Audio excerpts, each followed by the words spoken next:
Mammouth.media. Avec une moyenne de 7 boîtes consommées par personne par an, les médicaments contenant du paracétamol sont très populaires auprès des Belges. Ils sont d'une grande efficacité contre la fièvre et la douleur et accessibles en libre service.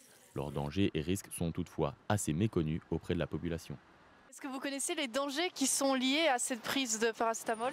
Non, dis ça. Non, mais tu me stresses un peu. Pas forcément. Ah non, ça je savais pas.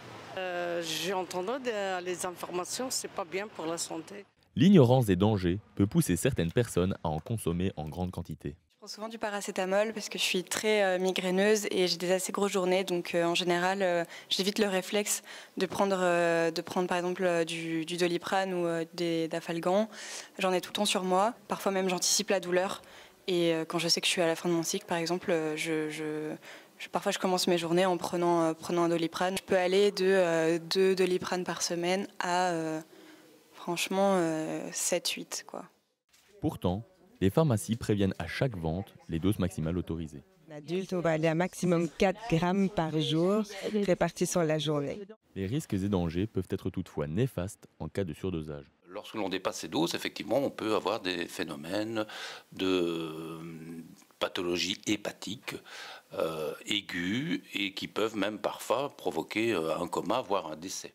Le paracétamol est présent dans une quarantaine de médicaments différents, tels que le Dafalgan, le Perdolan ou encore le Doliprane. Certains sont composés avec d'autres molécules dissimulant celles du paracétamol. Un patient peut donc, sans s'en rendre compte, en ingérer plusieurs fois.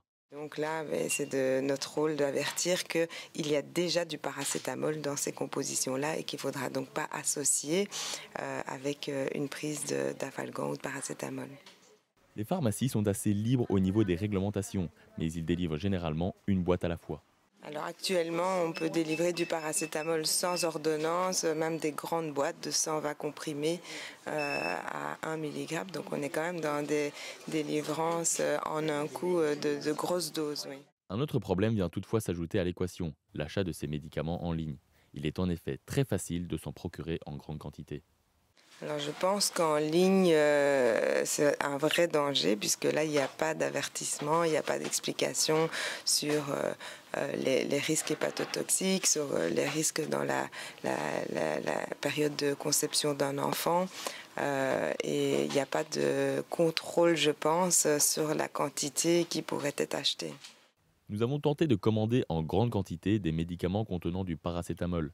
À chaque produit ajouté dans le panier, un message avertit le consommateur des risques de surdosage. Par contre, il n'y a pas de contrôle sur la quantité. À partir du moment où on perd le contact avec le pharmacien, on perd aussi un certain contrôle, un certain nombre d'explications. Et donc je pense qu'il y a un risque effectivement à consommer des médicaments achetés en ligne. Les professionnels de la santé sont favorables au maintien de la vente libre de ces médicaments. La majorité des patients est consciente de respecter les doses préconisées. Ils rappellent tout de même que ces produits doivent être délivrés sous avis médical. Mammouth.media. Mammouth.media? Tu connais pas?